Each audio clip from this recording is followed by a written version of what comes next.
পুরী প্রাগ ঐতিহাসিক যুগের একটি মন্দির নগরী, যে শহরের প্রতিটি মন্দির বা স্থাপত্য তার আলাদা আলাদা নির্মাণশৈলী ও অদ্ভুত রকম তার রহস্যময় ইতিহাস, যা আজও আমাদের ভাবনা চিন্তায় ফেলে দেয়। যার মধ্যে অন্যতম কোণারক সূর্য মন্দির। আজ 29/4/2025 পুরী ভ্রমণের আজ এই পর্বে আমরা ঘুরে দেখব মাত্র 300 টাকায় এসি বাসে পুরী থেকে ভুবনেশ্বরের দর্শনীয় স্থানগুলি, আর সাথে থাকবে মাত্র 100 টাকার লাঞ্চ থালি, যা এবারের ট্যুরকে করবে আরও আকর্ষণীয়। চলুন তাহলে শুরু করা যাক এবারের গল্প। ওয়েলকাম ব্যাক বন্ধুরা, পাহাড়ি প্রতীকের আরও একটা নতুন ভিডিওতে তোমাদের অনেক স্বাগত। এই মুহূর্তে আমরা রয়েছি পুরীতে। আমরা আজ ঘুরে দেখব পুরীর বিভিন্ন সাইট সিনগুলো। এই সাইট সিনগুলো ঘোরার জন্য আমরা বুক করেছি, বা যারা আমাদেরকে এই সাইট সিনগুলো ঘুরিয়ে দেখাবে তারা হলো MS রয় অ্যান্ড ট্রাভেলস। এদের সাহায্যেই আমরা আজকে পুরীর বিভিন্ন সাইট সিনগুলো ঘুরে দেখব। আমাদের টাইম দেওয়া হয়েছিল সকাল 6টা, অলরেডি এখানে 6:30 বেজে গেছে। তো আমরা এখনও পর্যন্ত রুমে রয়েছি। রুমের বাইরে যাব, এবার একটা অটো বুক করে সোজা যাব বাসের কাছে। আমাদের এই সাইট সিনগুলো ঘুরতে মোট কত টাকা খরচ হলো, কোথা থেকে বুক করলাম এবং কীভাবেই বা আসবে, সমস্তটা বলবো আজকের এই ভিডিওতে। তাই সবাইকে অনুরোধ করব, ভিডিওটা একেবারে স্কিপ করবে না, ভিডিওটা শেষ পর্যন্ত দেখো। আমি কথা দিচ্ছি সমস্ত ইনফরমেশান পেয়ে যাবে। তো আমরা যে লজে রয়েছি সেই লজের সামনেই একটা অটো স্ট্যান্ড রয়েছে। সেই অটো স্ট্যান্ডে আমাদের কোন জায়গায় যাব সেই জায়গাটা দেখালাম। আমরা অ্যাকচুয়াল যাবো হচ্ছে এখন আরবান হাট। আরবান হাট এখান থেকে ভাড়া চাইলো 200 টাকা, তো আমরা রাজি হইনি। সামনে স্বর্গদ্বার আছে একটা শ্মশান, সেখান থেকে অটো ধরবো, সেখানে একবার রেটটা জিজ্ঞাসা করবো কত নেয়। পুরীতে যে অটোগুলো আছে আরবান হাট ছেড়ে দেওয়ার জন্য 200 টাকা করে বলছে, কেউ বলছে 250 টাকা। এত রেট বেশি এইখানে। 1 কিলোমিটার 2 কিলোমিটার আপনি যাবেন, তার জন্য 150 টাকা 170 টাকা চেয়ে বসবে। অবশেষে পেয়ে গেলাম অটো। বাস ছাড়বে। অটো ভাড়া এখান থেকে নিল 120 টাকা। এই 120 টাকায় আমাদের আরবান হাট ছেড়ে দেবে। তো বন্ধুরা, চলে এসেছি আরবান হাটে। এখানেই আমাদের বাস দাঁড়িয়ে আছে।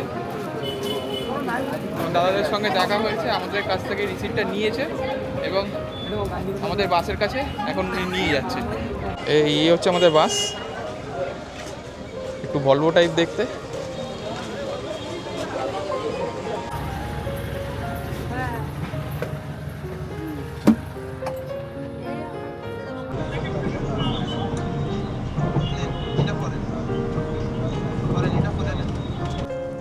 তো বন্ধুরা, বাসের ভিতরে এখন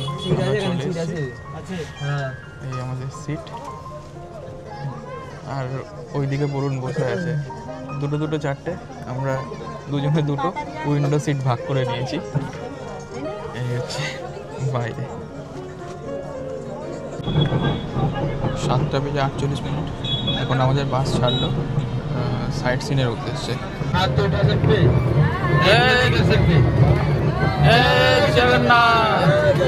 জগন্নাথ স্বামী নয়ন পথগামী, ভাবা তুমি ভাবা তুমি ভাবা তুমি। বাসের মধ্যেই থাকবে একটা স্পট গাইড, যে আপনাকে স্পটের সময় নির্ধারণ করে দেবে। আমরা এখন রয়েছি ওড়িশার কোস্টাল লাইন এরিয়ায় এবং ঘুরে বেড়াচ্ছি পুরীর আশেপাশের বিভিন্ন দর্শনীয় স্থান। প্রথমে আমরা যে জায়গায় এলাম সেই জায়গাটা হচ্ছে চন্দ্রভাগা নদী। এই যে সামনে যে খালি জায়গাটা দেখা যাচ্ছে, এটাই হচ্ছে সেই চন্দ্রভাগা নদী। 364 দিন এই জায়গাটা খালি থাকে এবং বছরে 1 দিন এই নদীতে জল আসে। কোথা থেকে আসে না আসে সেই খবর কেউ জানে না। প্রত্যেক বছরে বসন্ত পঞ্চমীতে এই নদীতে জল আসে। এই নদীতে জল আসার সময় এখানকার মানুষ পুণ্যস্থানের জন্য সেই একদিনই সুযোগ পান। আচ্ছা, আপনারা কারা কারা জানেন যে বসন্ত পঞ্চমী কোন দিনটাকে বলে? যারা জানেন অবশ্যই কমেন্টে জানাবেন। স্থানীয় মানুষদের ভাষায় এই নদীকে এনারা হতভাগা নদী বলে থাকেন। চন্দ্রভাগা নদী থেকে আমরা এখন যাচ্ছি চন্দ্রভাগা বিচ দেখতে। সেখানে প্রণাম করে আমরা আবারও আমাদের বাসের কাছে ফিরে আসব।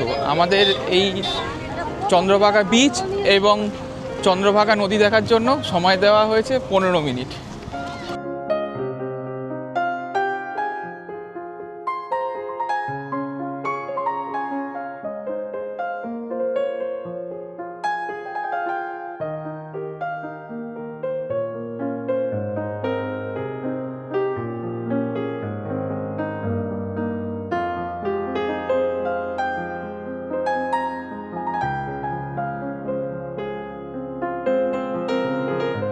তো ফাইনালি প্রথম স্পটটা কমপ্লিট হলো।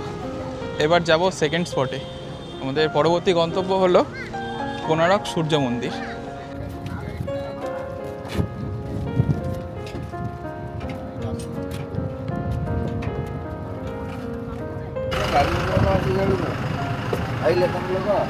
হ্যাঁ হ্যাঁ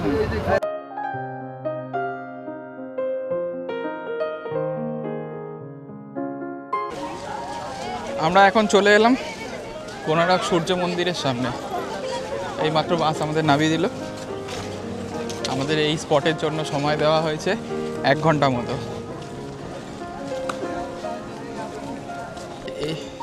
এই হচ্ছে কোণারক সূর্য মন্দির।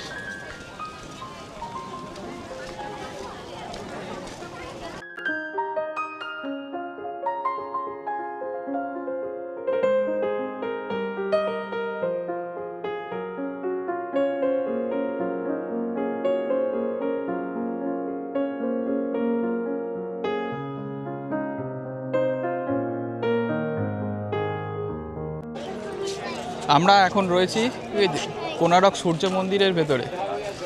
1255 সালে কাঙ্গ রাজবংশের রাজা প্রথম নরসিংহদেব এই মন্দিরটি প্রতিষ্ঠা করেন। আমরা এখন পুরো মন্দিরটা ঘুরে দেখব এবং আপনাদেরকে দেখানোর চেষ্টা করব, এবং পুরো মন্দিরটা ঘুরতে ঘুরতে এই মন্দিরের ইতিহাস সম্পর্কে বলবো। চলুন ঘুরে নেওয়া যাক এবং দেখে নেওয়া যাক কোণারকের এই সূর্য মন্দির। কোণারক সূর্য মন্দির গড়ে ওঠার পেছনে বহু মানুষের দ্বিমত রয়েছে।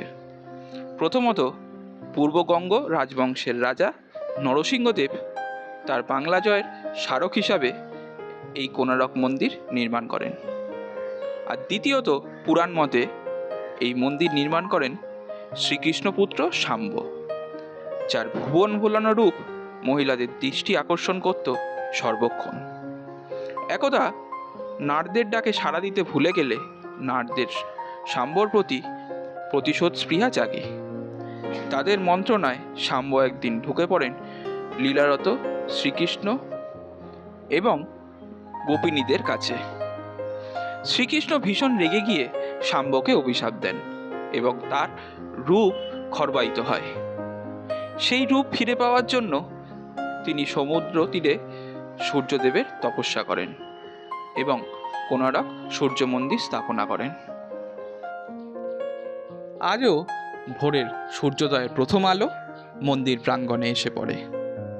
মন্দিরের ভাস্কর্য অসাধারণ। বেদি থেকে চূড়া পর্যন্ত দেবতা, অপ্সরা, কিন্নর, গান্ধর্ব ও বিয়ের শোভাযাত্রা ফুটিয়ে তোলা হয়েছে। মন্দিরটি বিশাল রথের আকৃতি, বেলে পাথরের গড়া, যা সমুদ্র থেকে উঠে আসা সূর্যদেবের রথের প্রতিকৃতি। রথের প্রতিটি চাকা এক একটি সূর্যঘড়ি। রথের 24টি চাকা মানে 24টা ঘন্টা। চাকার স্পোকগুলো হলো 8টি। 8টি মানে অষ্টপ্রহর, যা এখন সময় জানান দেয় এই সূর্যরথ। তবে এই মন্দির ধ্বংসের পিছনে রয়েছে বহু ঐতিহাসিক ও কিংবদন্তি ঘটনা। রাজা নরসিংহদেব নাকি 12 বছরে 12,000 শ্রমিককে দায়িত্ব দিয়েছিলেন এই মন্দির নির্মাণের জন্য। মন্দিরের প্রধান কারিগর তার সন্তান সম্ভবা স্ত্রীকে ফেলে আসেন মন্দির নির্মাণের জন্য। পরে শ্রমিকের একটি পুত্র সন্তান জন্ম নেয়, যার নাম হয় ধর্মব্রত। তার নিজস্ব 12 বছর পূর্ণ হওয়ার আগেই সে পাড়ি জমায় তার পিতার সঙ্গে দেখা করার উদ্দেশ্যে। কোণারকে সে উপস্থিত হয়। সে সময় মন্দিরের চূড়ায় চলছিল সেই চুম্বক লাগানোর প্রস্তুতি। সর্বশেষ কাজ ছিল এটি, কিন্তু কেউ তা পারছিল না। কিন্তু পিতার সঙ্গে সাক্ষাৎরত ধর্মব্রত অলৌকিক প্রতিভায় 52 টন ওই চুম্বক লাগাতে সক্ষম হয়। কিন্তু ধর্মব্রত এই কাজ করায় মন্দিরের মোট শ্রমিক হয়ে দাঁড়ায় 1201। কিন্তু রাজার নির্দেশ 1201 দিন অথবা 1201 জন শ্রমিক যদি বেশি হয় সবার মৃত্যুদণ্ড কার্যকর হবে। তাই ধর্মব্রত একথা জানতে পেরে সমস্ত শ্রমিকের জীবন বাঁচাতে চূড়া থেকে ঝাঁপ দিয়ে নিজের জীবন উৎসর্গ করে। এতে মন্দির হয়ে যায় অপবিত্র।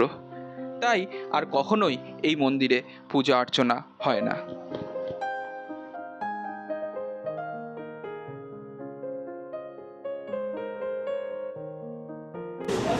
বেলা এখন 10:25। আমরা এখন চলে এলাম হোটেলে। এখান থেকে খাওয়া দাওয়া করে আমরা রওনা দেব ভুবনেশ্বরের উদ্দেশ্যে। হ্যাঁ, এখানে একটা ভাত থালি বলতে এখানে আমরা নিয়েছি একটা ভেজ থালি, যার দাম নিয়েছে 100 টাকা। তার মধ্যে কী কী আছে একটু দেখাচ্ছি। ভাত দিয়েছে, ডাল দিয়েছে, একটা সবজি, এখানে একটা 5 মিশালি সবজি আছে, ঢেঁড়স আলু ভাজা, স্যালাড, এখানে আচার আর পাঁপড়। চলুন এবার খাওয়া দাওয়া করে নিই, এরপরে যেতে হবে বাসে। খাওয়া দাওয়া কমপ্লিট হয়ে গেল, এবার আমরা যাচ্ছি বাসের দিকে। বল, হোটেলে খাওয়া দাওয়া কেমন?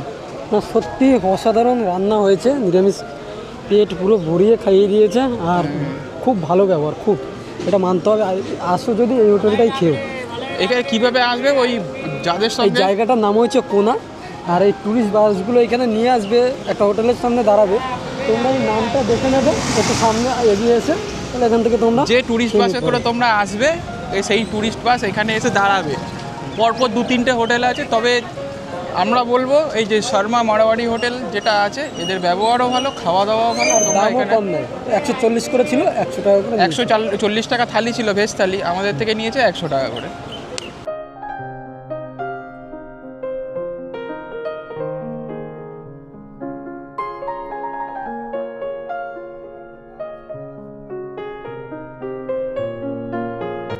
বারোটা বেজে 49 মিনিট আমরা এখন এসে পৌঁছালাম ভুবনেশ্বরে। ভুবনেশ্বরে আমরা এখন দর্শন করব লিঙ্গরাজ বাবার মন্দির। বাস থেকে নেমে কিছুটা হেঁটে আসতে হলো। কিছুটা হেঁটে এসে ডান দিকে একটা গলি পড়বে, সেই গলির মধ্যে দিয়ে একবারে স্ট্রেট হেঁটে গেলে মন্দির। গাইড আমাদের বলছিল মন্দিরের ভেতরে ক্যামেরা কিংবা ফটোগ্রাফি বা মোবাইল কোনো কিছুই অ্যালাউ নেই। যাই হোক, যদি অ্যালাউ না থাকে তাহলে আমরা বাইরে থেকে প্রণাম করে আবার বাসের দিকে ফিরে যাব। এই হচ্ছে লিঙ্গরাজ বাবার মন্দির।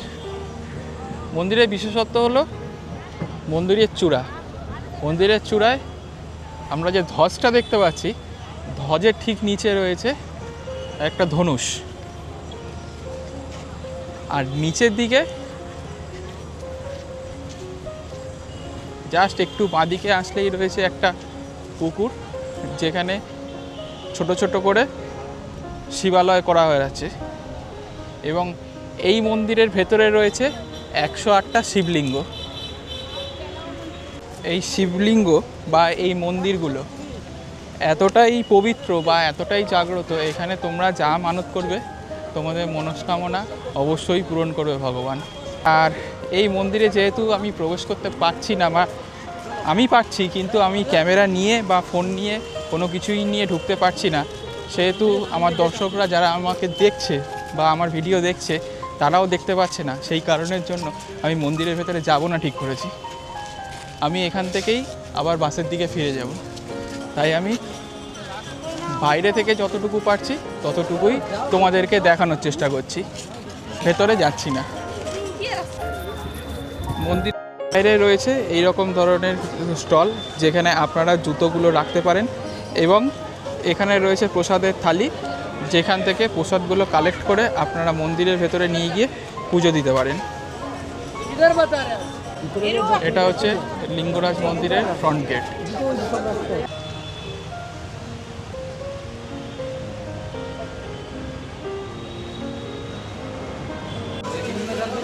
মেন এন্ট্রেন্সের পাশেই রয়েছে এখানে একটা কাউন্টার, যেখানে তোমাদেরকে এই মোবাইল, ব্যাগ, ক্যামেরা এই সমস্তগুলো রেখে যেতে হবে। সবাই ওই লাইন দিয়ে তাই করছে, ভেতরে কিচ্ছু অ্যালাউ নেই।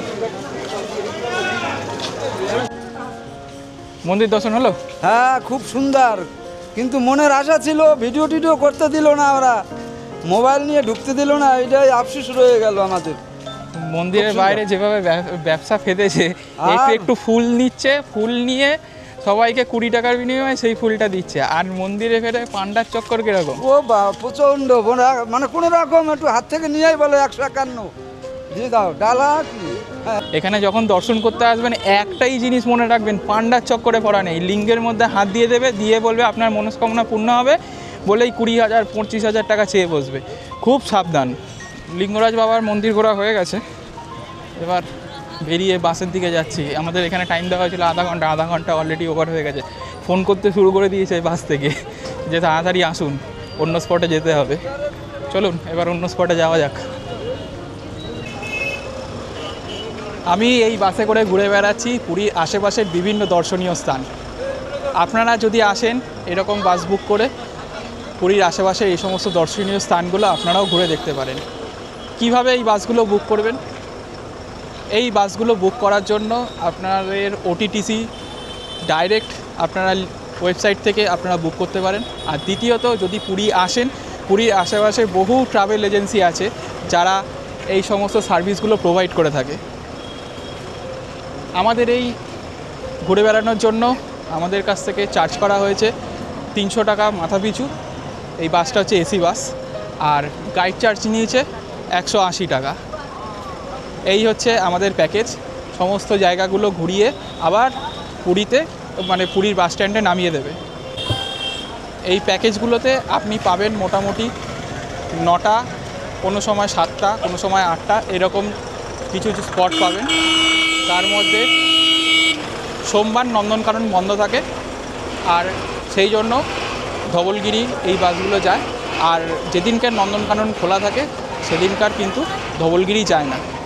বাদবাকি সমস্ত জায়গা তোমরা এই বাসে করেই ঘুরে বেড়াতে পারো।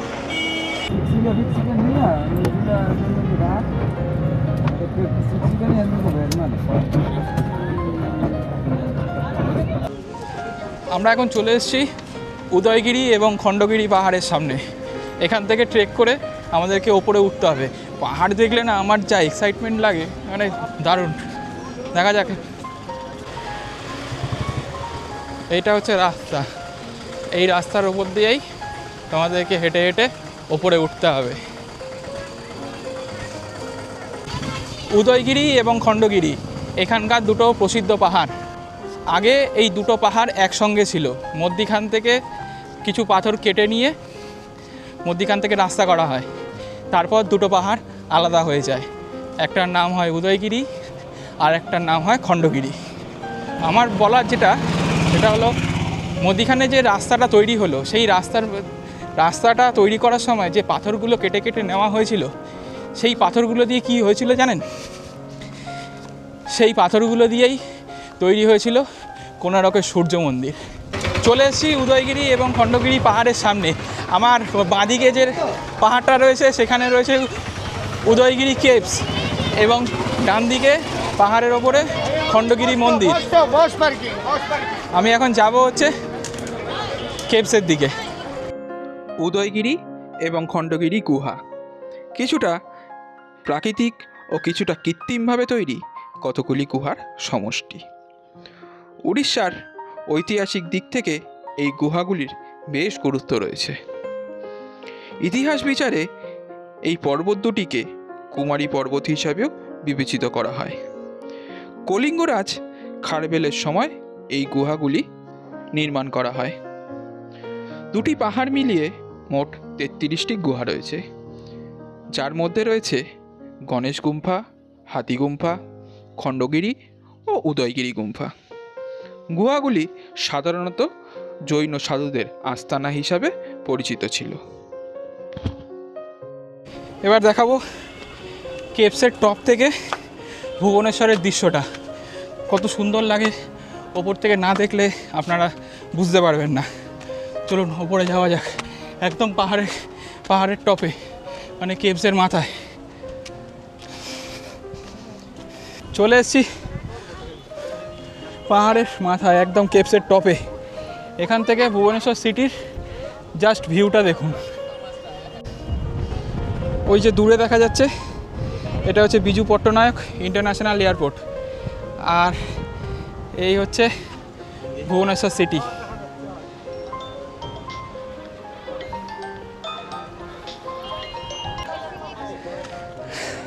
ফাইনালি আমরা এখন রয়েছি উদয়গিরি এবং খণ্ডগিরিতে। একটা জিনিস, এই যে একটু আগে বলেছিলাম না মধ্যিখান থেকে পাহাড় কাটার ব্যাপারটা, একটু দেখাবো এই সময়তে। এই যে এই একটা পাহাড় উদয়গিরি এবং খণ্ডগিরি, যে মধ্যিখান থেকে একটা রাস্তা আপনারা দেখতে পাচ্ছেন। এই যে রাস্তাটা, এই রাস্তাটা আগে ছিল না, দুটো পাহাড় একসঙ্গে ছিল। কোনো একটা সময় এই মধ্যিখানের রাস্তাটা কেটে নেওয়া হয়।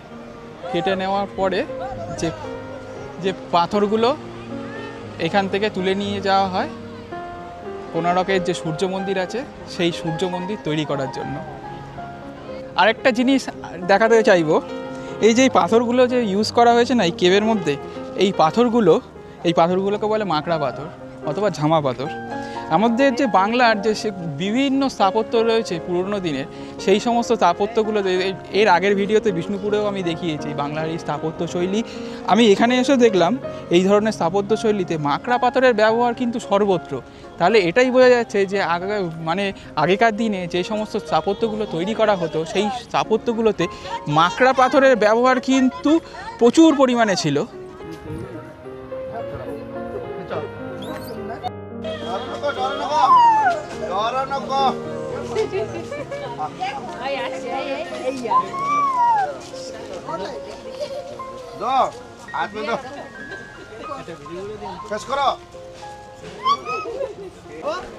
পোষমানা বাঁদর 20 টাকা করে নিচ্ছে আর ঘাড়ে ওঠাচ্ছে। সবশেষে আমরা চলে গিয়েছিলাম নন্দনকানন দেখতে। ভারতবর্ষ তথা এশিয়ার এটি একটি বৃহত্তম চিড়িয়াখানাগুলোর মধ্যে একটি, যার এক পাশে রয়েছে চিড়িয়াখানা ও আরেক পাশে রয়েছে অভয়ারণ্য। নন্দনকাননের পূর্ণাঙ্গ ভিডিও আমাদের চ্যানেলে আগেই পোস্ট করা হয়ে গিয়েছে, আপনারা চাইলে সেটিকে দেখে নিতে পারেন। তবে পুরী থেকে ভুবনেশ্বর ভ্রমণে নন্দনকানন প্যাকেজেরই একটি পার্ট।